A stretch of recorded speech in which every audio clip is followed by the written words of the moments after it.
Hares. Every time I step outside for a walk, I encounter many hares. They lounge lazily in the sunlight, nibbling on wild grasses, or leap and chase each other with carefree joy. Hares are a vivid thread woven through the tapestry of my childhood. In those early years, they were not just creatures of the field, but a living part of the landscape, an inseparable detail in the portrait of daily life. Many of my fondest childhood memories are, in some way, touched by the presence of hares. In winter, I wandered through snow-blanketed fields. In early spring, I strolled alone across open plains. In those moments, my deepest hope was that a hare would suddenly spring from the underbrush, startling and swift, then vanish. Like a whisper across the horizon, when summer came and wheat was ready for harvest, cheers would often erupt from the crowd. A dog would dart forward, startled by a hare bursting from the golden stalks, igniting a wild and thrilling chase. But the peak season for hares came during the turn of summer to fall, when sweet potato leaves grew thick and Lucia favorite haunt for the hares. Seasoned hunters would wait patiently at the edge of the fields, still as statues, eyes trained on the cover of green. It was a quiet game of wits and patience. What impressed me most was how those old hunters could strike a hare from hundreds of meters away with a single precise shot. From afar, we saw nothing, only heard the crack of the rifle, followed by a hare leaping skyward, then falling still. That was their moment of harvest. My favorite time of all was after the autumn crops had been cleared, leaving the fields wide and bare. A hare would bolt suddenly across the open land, a dog sprinting after it into the distance. That scene never failed to stir my heart as a boy. I envied most the teacher who led us into the fields to glean stray ears of wheat. He always brought along a speckled white dog. On lucky days, with everyone's help, that dog would manage to catch a hare.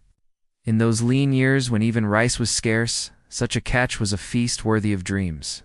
So I, too, raised a dog, dreaming of the day we'd hunt hares together, after school. My friends and I would run across wheat fields and wild terrain with our dogs, eager for signs of movement. Weekends were even more exhilarating, bands of children with dogs in tow, racing through woods and over hills, hearts brimming with hope. Most days, we didn't even see a tuft of fur. But once in a while, there came moments of pure, unforgettable wonder. I remember once, deep in a tall cornfield, I spotted a baby hare. It was so small I could have caught it with my bare hands, especially with my dog beside me. I lunged forward, ready to pounce, only to have the dog bark furiously and block my path.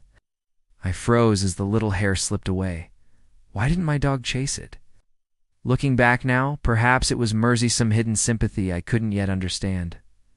Though my dog never caught a hare, I did taste hare meat once.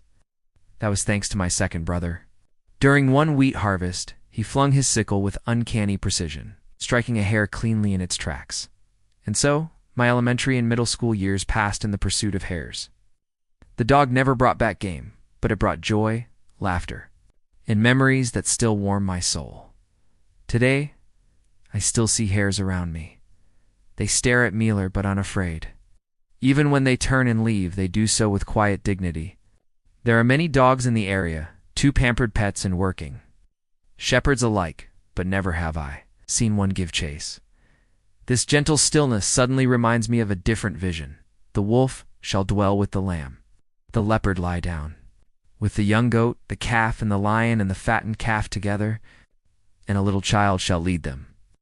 The cow and the bear shall graze, their young shall lie down together, and the lion shall eat straw like the ox. The nursing child shall play over the hole of the cobra, and the weaned child shall put his hand on the viper's den. They shall not hurt or destroy in all my holy mountain, for the earth shall be full of the knowledge of the Lord as the waters cover the sea. A quiet hope stirs in my heart. Perhaps that promised land of peace is not so far away after all.